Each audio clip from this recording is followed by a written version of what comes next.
Jai Radha Madhav Kunj Bihari गोपीजन Vallabh Girivardhari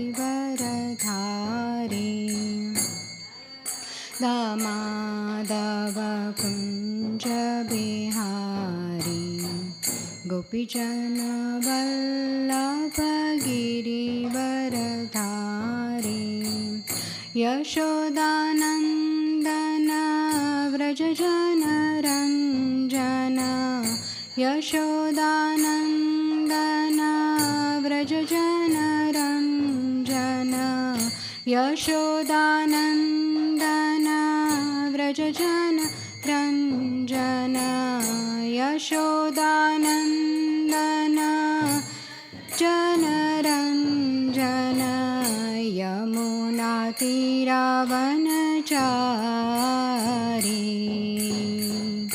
Yamuna तीरावनचारी Jai Radha Madhav Kunj Bihari गोपीजन Vallabh Girivardhari Jai Radha Madhav Kunj Bihari गोपीजन Vallabh Girivardhari Jai Radha Madhav Kunj Bihari गोपीजन Vallabh Girivardhari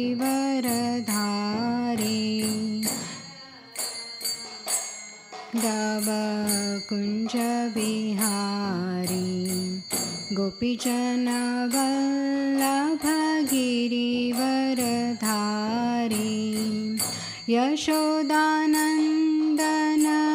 Vraj Jan Ranjan दानंदन Vraj Jan Ranjan Yamuna तीरावनचारी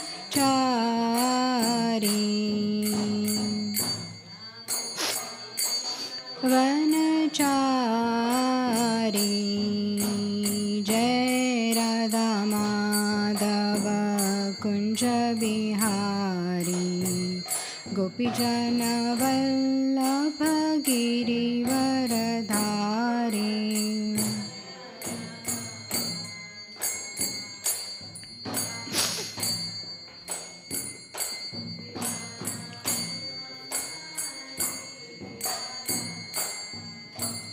Hare Krishna Krishna Krishna Hare Hare Hare Ram Ram Ram Hare Hare Hare Krishna Krishna Krishna Hare Hare Hare Ram Ram Ram Hare Hare Hare Krishna Krishna Krishna Hare Hare Hare Ram Ram Ram Hare Hare Hare Krishna Krishna Krishna Hare Hare Hare Ram Ram Hare Krishna Krishna Krishna Hare Hare Hare Ram Ram Hare Hare Hare Krishna Krishna Krishna Hare Hare Hare Ram Ram Ram Hare Hare Hare Krishna Krishna Krishna Hare Hare Hare Ram Ram Ram Hare Hare Hare Krishna Krishna Krishna Hare Hare Hare Ram Ram Ram Hare Hare Hare Krishna Krishna Krishna Hare Hare Hare Ram Ram Ram Hare Hare Hare Krishna Krishna Krishna Hare Hare Hare Ram Ram Ram Hare Hare Jaya Radha Gokulananda Radha Gokulananda Radhe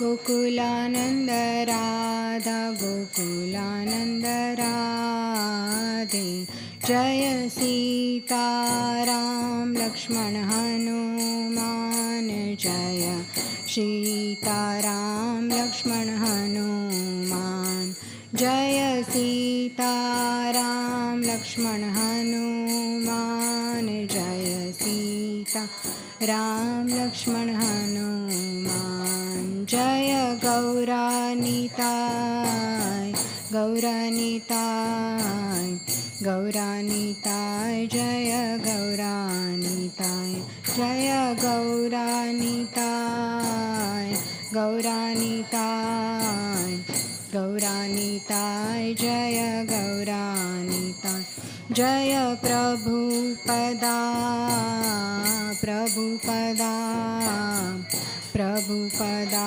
Srila Prabhupada Jaya Prabhupada Prabhupada Prabhupada Srila Prabhupada Jaya Jaya Gurudev Gurudev Gurudev Jaya Jaya Gurudev Jaya Jaya Gurudev Gurudev Gurudev Jaya Jaya Gurudev Anant Koti Vaishnav Vrind Ki Jai. Please accept my humble obeisances, all the devotees assembled here.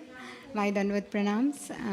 We'll recite Om Namo Bhagavate Vasudevaya 3 times and then Mangalacharan prayers, and then we will also then discuss the words. Om Namo Bhagavate Vasudevaya.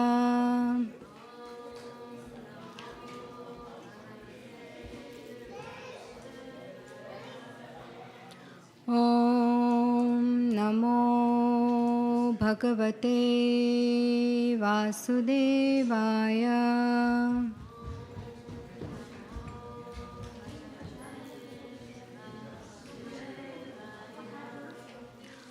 Om Namo Bhagavate Vasudevaya.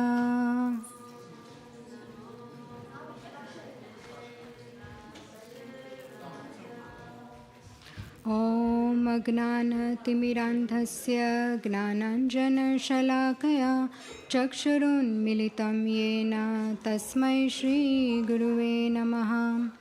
Namah Vishnupadaya Krishna Presthaya Bhutale Srimate Bhaktivedanta Swaminiti Namine. Namaste Saraswate Deve Gauravani Pracharine Nirvishesha Shunyavadi Paschatya Deshatarine. Jai Shri Krishna Chaitanya Prabhu Nityananda Shri Advaita Gadadhara Shivasadi Gaura Bhakta Vrinda. Hare Krishna Krishna Krishna Hare Hare Hare Rama Rama Rama Hare Hare. Mukam karoti vachalam pangum langhayate girim yatkripa tamaham vande Shri Guru Dinataranam Paramananda Madhavam Krishna Chaitanya Ishwaram.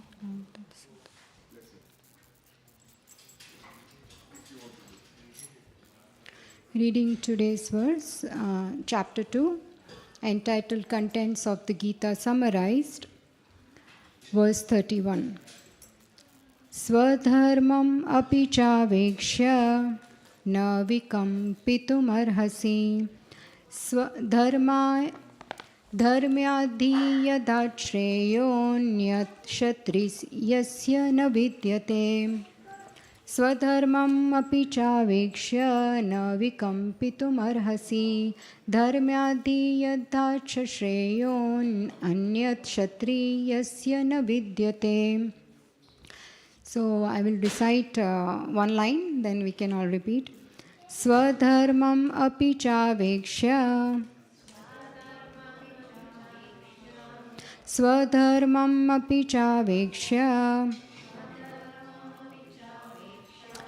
na vikampitum arhasi Na vikampitum arhasi Dharmyaddhiyattat shreyo Dharmyaddhiyattat shreyo Anyat kshatriyasya na vidyate Anyat kshatriyasya na vidyate Swadharmam api chavekshya na vikampitum arhasi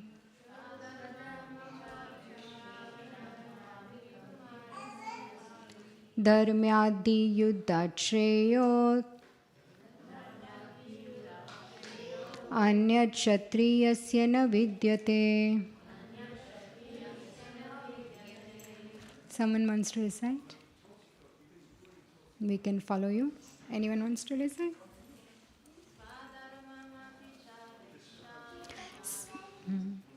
Swadharmam api chavekshya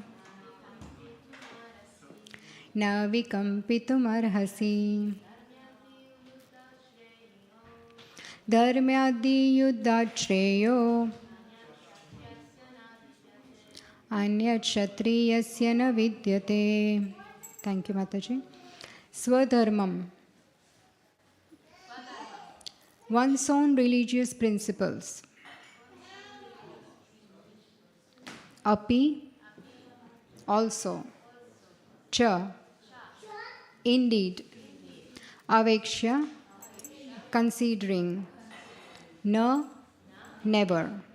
Vikampitum, to hesitate. Arhasi, you deserve. Dharmyat, for religious principles. He, indeed. Yuddhat, then fighting. Shreya, better engagement. Anyat, any other. Kshatriyasya, of the Kshatriya. Na, does not.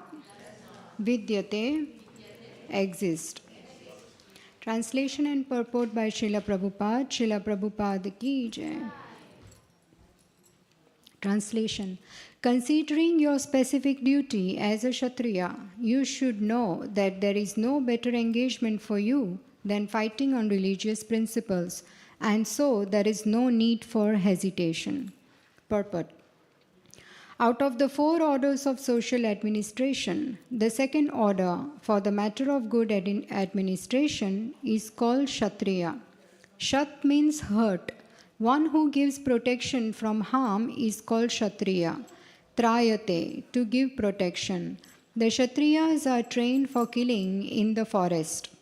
A Kshatriya would go into the forest and challenge a tiger face to face and fight with the tiger with his sword. When the tiger was killed, it would be offered the royal order of cremation. This system has been followed even up to the present day by the Kshatriya kings of Jaipur state.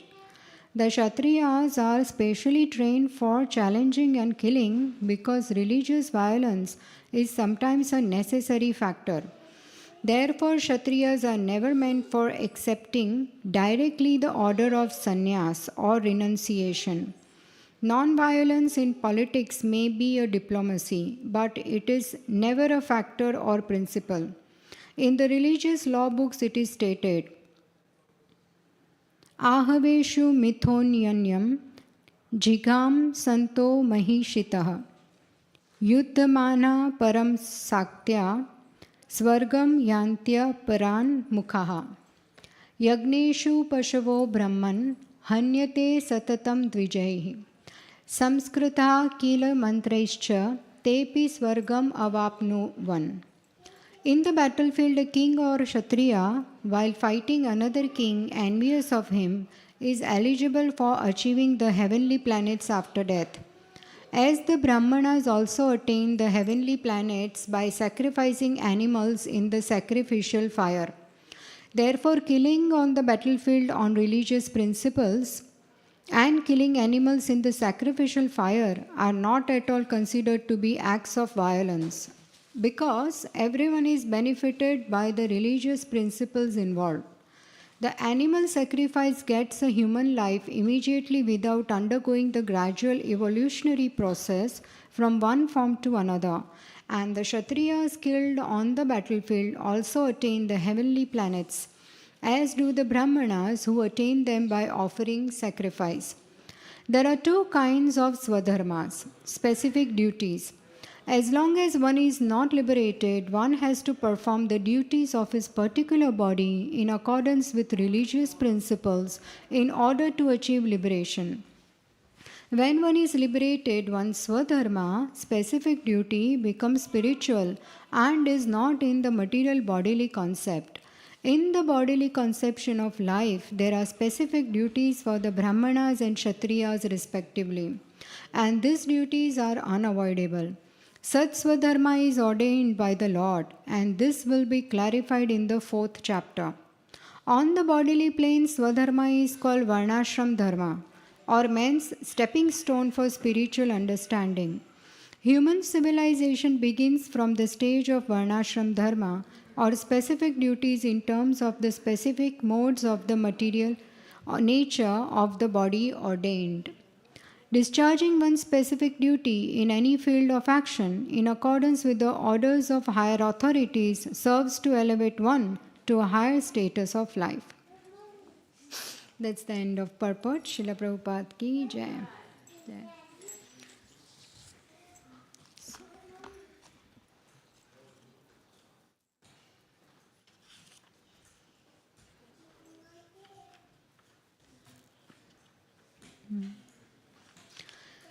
So, in this chapter 2, contents of the Gita summarize. The first 10 verses of this chapter, we see that Arjuna's confusions are there despite Krishna's chastisement.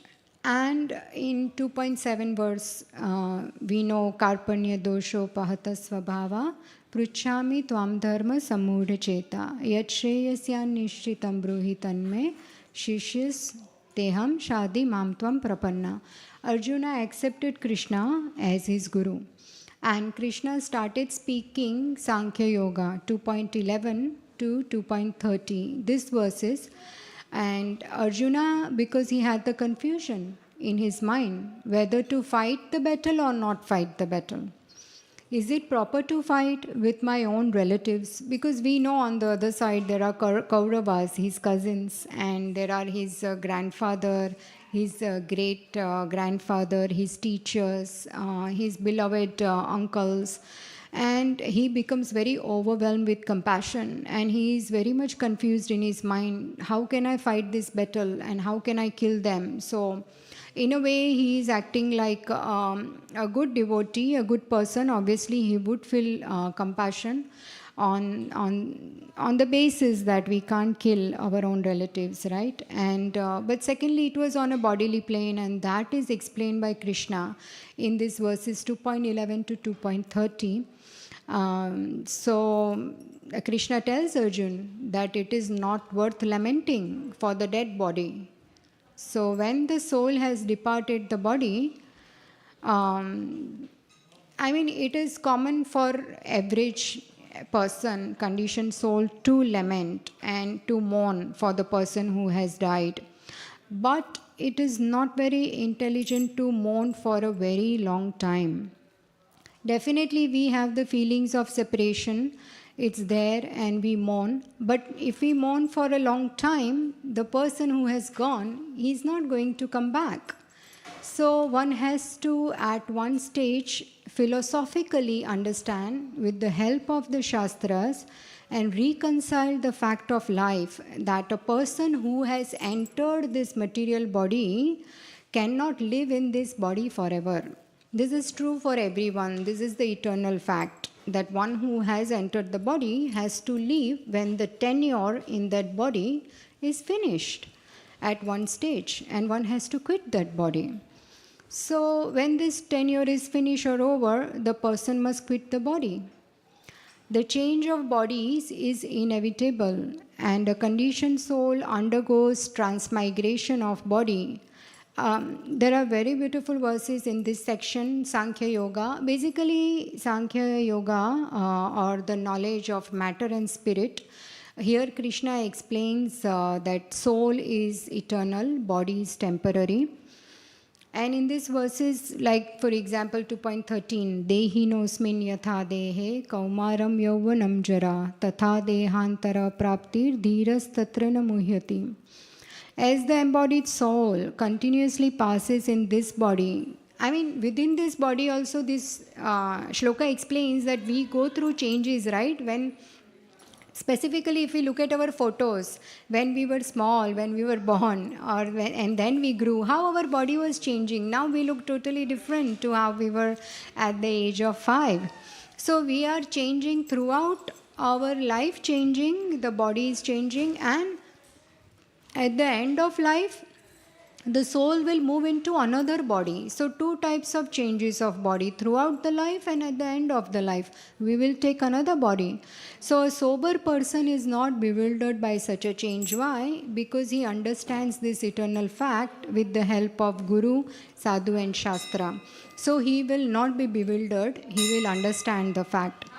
And then Arjun actually puts in a very good argument that, okay, fine, you are saying that they will change the body and the soul will get a new body, so I should not lament. But it is through this body that I am communicating with this person. All my relations, my communication, my reciprocation is through this body.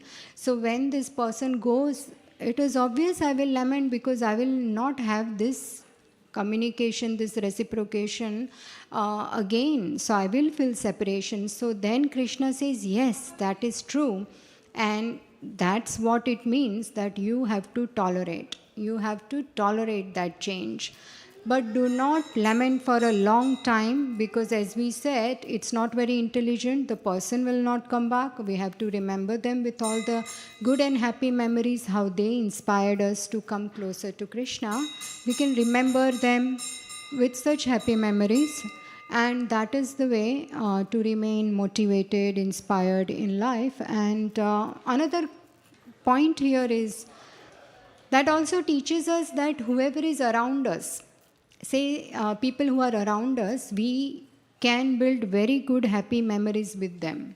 Whatever time is left with them, it is very important to live a very good Vaishnava relationship with keeping Krishna in the center, because then if we experience them departing while we are here, we will be able to remember all the good happy times with them. So the time that we have to cherish and keeping Krishna in the center. So we will see that further as we discuss these verses. So I'm trying to say that in this chapter 2.11 to 30 verses, Krishna explained the science of soul based on Sankhya or Gnana. Gnana is the knowledge and Sankhya is the analysis of matter and spirit, material body and spirit soul. So the knowledge or analysis of body and soul. Krishna mentioned the features of soul and inevitable changes of body during life and at the end of life. And change is natural, so you have to tolerate it.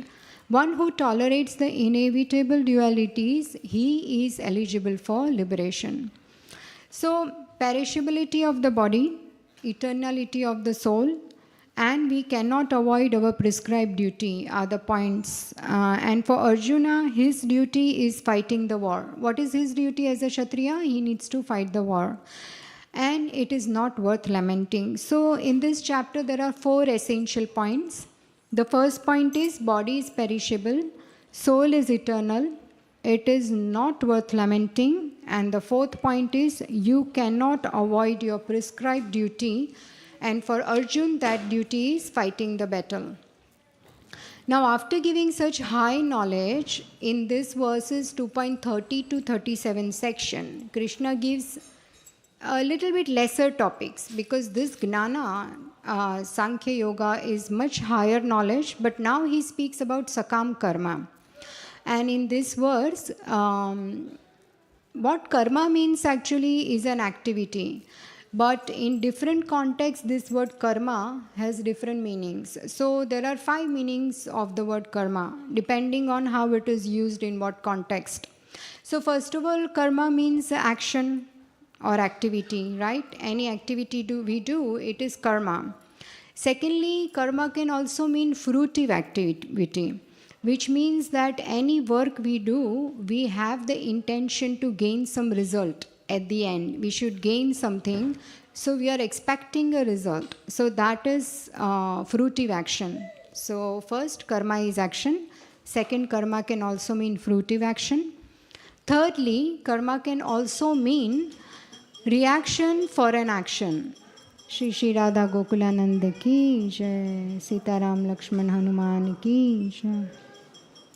Karma could also mean a reaction for an action. And sometimes karma could also mean bondage in this whole chain of action and reaction. And fifth, karma can mean prescribed duty. What is your own swadharma? What is your prescribed duty? So 5 things.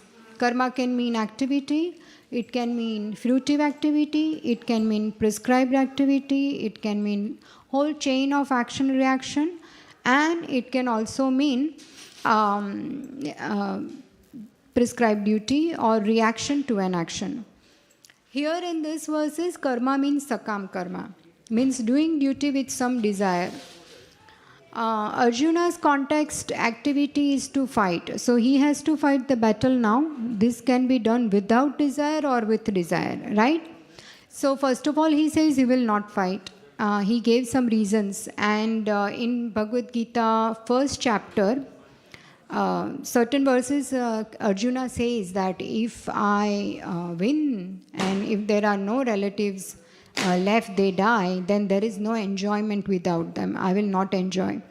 So now Krishna gives this argument about you do your duty, whether you win you will enjoy, and whether you lose also you will enjoy.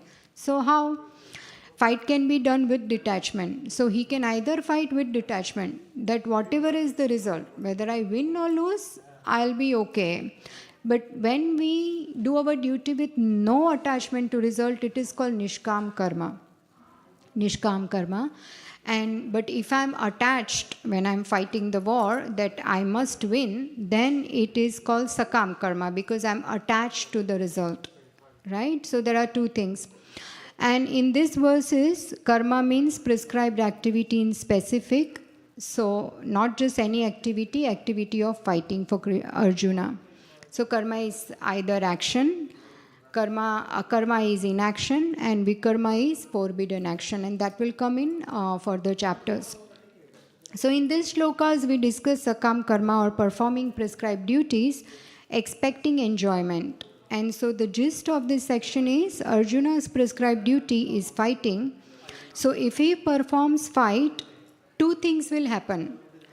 Either he will win or he will die, right? Either of the 2 will happen, because it's nothing like defeat and no death. Because what used to happen in previous wars and battles is that when a Kshatriya fights a battle, he will not show his back to his enemy. While fighting, he will die. He will fight till the death. So either he is going to win or he is going to die in the battle. So either he wins or loses his life. If he wins, what will happen? He will gain the kingdom and he will enjoy the kingdom, right? Because he will be gaining. But if he loses the battle and he dies in the battlefield, then he will attain heavenly kingdom. Because whoever dies in the battle fighting the religious war goes back to heaven. So either way, if he loses, he is going. So Krishna is trying to refute his argument when he says, I will not fight because I will I will suffer. There will be no enjoyment. So Krishna says, no. If you are talking on Sakama Karma platform, then on that basis also you are going to enjoy whether you win or you lose. If you win, you will get the kingdom you enjoy on the earth planet. If you lose, you go to heaven and you will enjoy there. So that's how Krishna is telling him in this Sakam Karma section, 31 to 37 verses. In 1.31 to 35, Arjun had given this argument that there is no enjoyment even if he is victorious. So now in this shloka, Krishna says that no, it is not the case. You will enjoy either way. So now in this verse, there is actually one more very important point. Here Srila Prabhupada also mentions, and the verse mentions the word Swadharma. So consider this fight as your Swadharma or duty. Swadharma is a prescribed duty. Now Kshatriya's specific duty is to fight, and whenever there is a need, they have to fight. Because for them there is no better engagement than fighting. So Krishna says in this verse that do not have any reservations or do not hesitate to fight. It is according to dharma, religious principles, so you should fight. And also in the purport, Srila Prabhupada says that a Kshatriya would go into the forest and challenge a tiger face to face and fight with the tiger with his sword. The Kshatriyas are specially trained for challenging and killing because religious violence is sometimes a necessary factor. Therefore, Kshatriyas are never meant for accepting directly the order of sannyas or renunciations. Kshatriyas cannot go to forest and live like an ascetic. So, and Arjun may propose that he will become a beggar. He will go to forest and he will live on begging and he will not work as a Kshatriya. But Srila Prabhupada writes in the purport that Kshatriyas are specifically trying to kill in forest not like a hobby or unnecessary killing. It is not recommended. But sometimes it is necessary to punish the miscreants, even kill them if needed, if they are killing innocent people. So, that is the job done by the Kshatriyas, and they are trained in killing and establishing dharma. So, we know that non-violence or ahimsa, it has its place. It's a very divine quality to be non-violent. But sometimes violence becomes necessity, especially if a person is in a position of a king, or he is a ruler, or he is an administrator whose duty is to establish religious principle. Then he should not hesitate to do that religious necessary violence. It is done to protect dharma and to protect innocent people from adharmic people, so that war has its role even in Vedic society also. And here in the Kurukshetra battle we know on the other side Duryodhana and party, Shakuni, Dushasan, the Kauravas, they are adharmic. Their battle and reasons to fight the war is based on adharma. So here violence is necessary to remove them, because everything else has been tried before by Krishna himself to have peace, but no, it did not work. So it has come to this, and Kshatriya's prescribed duty is to fight for dharma. So now, by saying this, Krishna wanted to inspire Arjuna to fight. However, in this verse there is one key word. If 2.31, we can see there is this Swadharmam api chavikshya na vikampitum arhasi. Swadharma. Swadharma means your own specific duty, which is of two types. One Swadharma is, we all have two Swadharmas. One is on material plane and second one is on spiritual plane. So everyone's spiritual dharma is same for everyone, which is to perform bhakti, devotional service unto Lord Krishna. And our material dharma, Swadharma, can be different depending on the varna and ashrama, the body we are in. If I am a teacher, my Swadharma is to teach. If I'm an accountant, then I'll be doing someone's accounts. If I'm an engineer, I'll be doing the duty of an engineer. If I'm a farmer, I will do the farming. In this way, everyone's material swadharma depends on the body they are in and the varna and ashrama. But everybody's spiritual swadharma is same, which is bhakti, devotional service unto Krishna. So that is on the spiritual plane.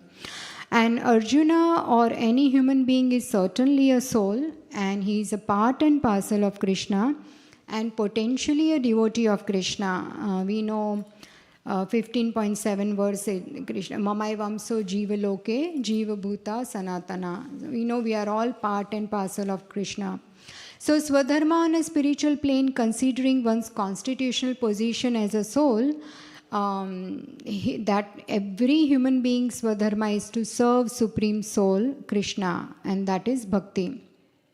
So performing Bhakti or devotional service unto Krishna is our Swadharma on a spiritual plane, but when the soul is embodied in a body and performing a specific activity, either as a Kshatriya, a Brahmana, a Vaishya, a teacher or employee, or he can be an employer, a farmer, there are hundreds of job profiles. So there is another Swadharma pertaining to that particular body, and that is called material dharma. So here is Arjun playing the role of a Kshatriya, and his Swadharma is to fight.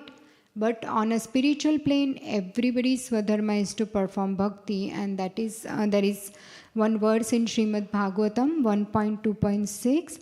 Savai pumsam paro dharmo yato bhakti radokshaje ahai tukiya pratihata yayatma suprasidati. The paro dharma, the supreme duty of the entire humanity is to perform bhakti unto Krishna, and every human being has a specific duty of whatever material body they are put in. That is their material swadharma. So on bodily plane, swadharma is called varnashram dharma, or a man's stepping stone for spiritual understanding. And there are different varnas and ashramas in Vedic society, and duties prescribed as per one's varna and ashrama. So that becomes their swadharma on external plane, and spiritual plane, one's swadharma is bhakti. As most auspicious festival, Shri Krishna Janmashtami Maha Mahotsav is tomorrow. And this verse is so relevant. So when I was reading the verse, I thought, oh, we should speak a little bit about Lord Shri Krishna and his birth tomorrow midnight. So, and when I read this key point in the word Swadharma, I thought, okay, somehow I can speak about it's not out of context. I mean, speaking about bhakti or devotional service is never out of context. And once I had asked my teacher, because I like reciting shlokas, and certain shlokas I really like very much, and I feel like if they are out of context, how can I mention them in the verse, because it gives me happiness. And the teacher said that no, anything that inspires you in bhakti, you can mention them. So I thought, okay, so today is a good opportunity, so I can recite some shlokas. Please bear with me. But Krishna appears on this earthly planet for three things. And we know in Bhagavad Gita 4.8, everyone knows this verse, Paritranaya sadhunam vinashaya cha dushkritam dharma samsthapanarthaya sambhavami yuge yuge. So there are three things Krishna does. Why does he come on this earth planet? What is the need? We can see in that picture he is so happy in Goloka Vrindavan with Srimati Radharani. There are cows, there are peacocks, there are squirrels, monkeys, and it's so beautiful, such beautiful trees, flowers, Yamuna. Why would he come here? But he comes because he loves us. Krishna loves us the most. He is the one who loves us the most. And when we are in our pure state of consciousness, whether we accept it this lifetime, next lifetime, we might just come hundreds and thousands of times reborn again. The fact remains that we love Krishna the most as well. But because our, talking about me, state of consciousness is not so pure, that is why we don't recognize this fact always. So Krishna comes to deliver the pious, right? Paritranaya sadhunam, vinashaya cha dushkritam. He wants to annihilate the bad people, the miscreants, and he wants to re-establish the principles of religion, dharma, right? So Krishna says, I myself appear millennium after millennium. And we are all in this material world. We have come here. And Krishna wants to reclaim us back because the real happiness is over there in the spiritual world. And he wants to reclaim us because when this Srushti happened, it was created, so many ignorances were put in it. It's like, what do they call? Package in software. They put a software in a computer so the computer works.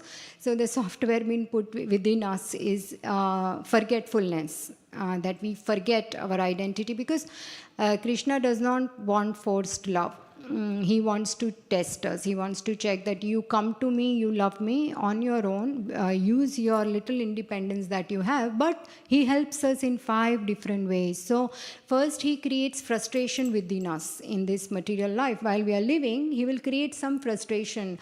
And when Krishna loves us a lot, he will slowly take away one by one things away from us. And we will think, oh my God, Krishna says that, what is that? Yogakshemam vahamyaham. So a lot of people think, oh, Krishna will give me material wealth, car, house, and I'll be very happy in that sense. But no, actually when Krishna takes away everything from you, he loves you the most. So he will create that frustration. So it may not come in a palatable way, but it will come in the way we need it. If there is something that is an obstacle in our bhakti, he will take it away, and that might be a material gain. But if it is stopping us to come closer to him, out of his mercy, he'll take it away. So that's what actually Yogakshemam Vahamyaham means. And so he creates frustration. Sorry, I was talking about 5 things he wants to claim us back. So first is frustration. Second is scriptures, the knowledge of Bhagavad Gita, Srimad Bhagavatam. We have got this. Thirdly, he will send Guru. He will send his representative, Acharyas. Fourthly, various incarnations, Narshingadev, Rama, Varaha, Kurma, Matsya, so many avatars, they come to, claim us back. We hear about them and we get attracted and we want to go back. And fifth, Krishna comes himself. He comes himself. He Swayam Bhagwan, he comes, he creates so much material for us to attract us. And that is why there are so many, he first of all gives religious principles in Bhagavad Gita. And secondly, there are so many stories in Srimad Bhagavatam whereby all the characters actually exhibit those principles, that how they are living with those principles in their lives. So one is like a textbook full of principles, and secondly, how to apply them in our life. So many wonderful examples are there. Prahlad Maharaj, Dhruv Maharaj, Ambarish Maharaj, Parikshit Maharaj, Pandavas, Kunti Maharani. List is long, Uddhava. So we read about them, we get attracted, and mainly Krishna's Balya Leela, his Leelas with Vrajavasis in Vrindavan Dham. So he creates all this so that we get attracted, and then we would really develop this desire to go back. And there is this very nice verse in 9th canto, 9.2461. Kalau janishyamānānām dukkha-shoka-tamonudam anugrahaya bhaktānām supunyam vyatanodyashah. What it means? To show causeless mercy to the devotees who would take birth in the future. In this age of Kali, the Supreme Personality of Godhead Krishna acted in such a way that simply by remembering him, one will be freed from all the lamentation and unhappiness of material existence. In other words, he acted so that all future devotees, by accepting the instructions of Krishna consciousness stated in Bhagavad Gita, could be relieved from the pangs of material existence. So, we can see here that Krishna takes birth, it clearly says here, and he acted in such a way that if we remember him, remember his activities, that will free us from lamentation. And whenever I read this word lamentation, then I remember this verse 1.7.7 in first canto. It goes like this: Yasyam vai shruya manayam Krishne param purushe bhaktir utpatyate pumsam shoka moha bhaya pahat. So what happens by hearing about Krishna, by reading Srimad Bhagavatam, discussing with devotees, three things happen. Our shoka, the lamentation will go. Moha, our illusion, the ignorance will dissipate. And shoka, moha, bhaya, fear. We are all fearful in this material world. So all these three things will be vanquished completely. Lamentation, many times in life we are always thinking, right, that what happened in the past, oh, it should have happened this way, I should have interacted this way, I should not have made that mistake. And we live in that lamentation in the past. And then in the present also we are always worried. And we are worried about the future. So all these things is not really helping us in our Krishna consciousness. And we are always fearful of losing so many things. And illusion. Illusion means ignorance. We really don't know our true identity as servant of Krishna. So because as we said in Bhagavad Gita beginning only, that we are all identifying with the body. Arjun, going back to our discussion, was identifying on the bodily plane. That is why he was lamenting. But the minute he understood that Krishna says that everyone is you are related to them, whether they are alive or dead, because all souls are related. Do not lament.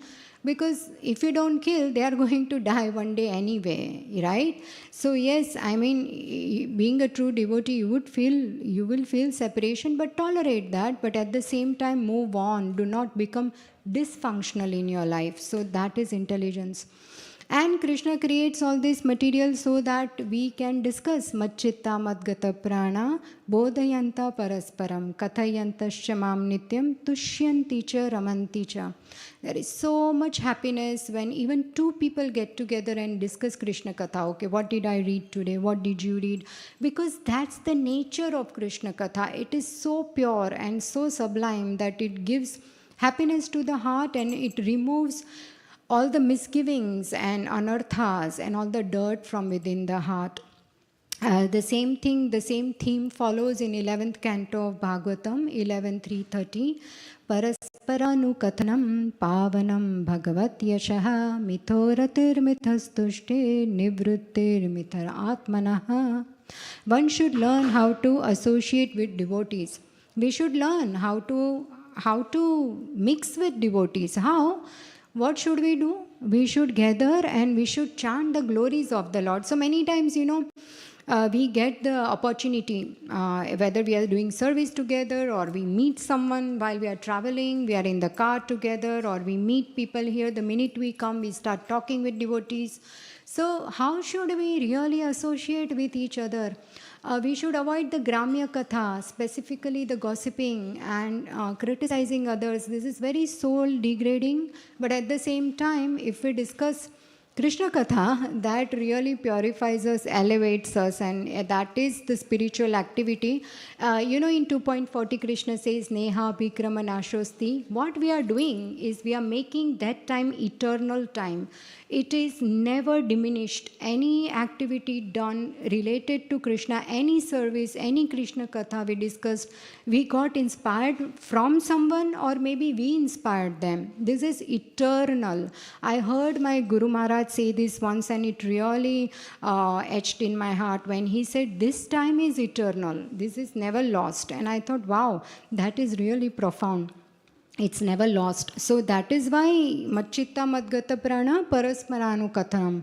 We need to do this because mutually we will feel very happy and we will feel very satisfied. We can really try and do this, and I've tried to put this in practice and it is true. I call someone or whenever I meet someone, I say, hey, I read this verse and I'm trying to, by heart this verse because that's one of the things I like. And the other Mataji who I talk to will tell me she likes a lot of intellectual philosophical analysis, and she will say, I read this and I like this analysis, and I'm like, okay, that's nice as well, but I don't understand all of that much, but I like the sweet part, the shlokas, and she likes analysis. So, I mean, it's very nice. We have something to tell each other. So I really cherish that relationship because purely Krishna is in the center. So we know that when Devaki Mata, all her 6 sons died before and then Krishna came. So what is that?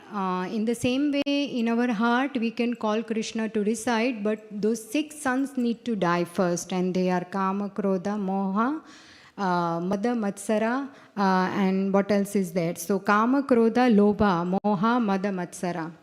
Lust, anger, greed, pride, illusion, all these has to go, and we have to clean our heart. Then Krishna will definitely sit there, and tomorrow Krishna will be born here again at Bhaktivedanta Manor Dham at midnight, and we can all pray because there is one more thing I heard my Guru Maharaji, His Holiness Radhanath Swami Maharaj was saying that we have to, yes, clean our heart, and the biggest problem is actually false ego. That is the most densest layer of the universe. There is earth, water, air, fire, ether, mind, intelligence, and false ego. This is very difficult to come out of false ego.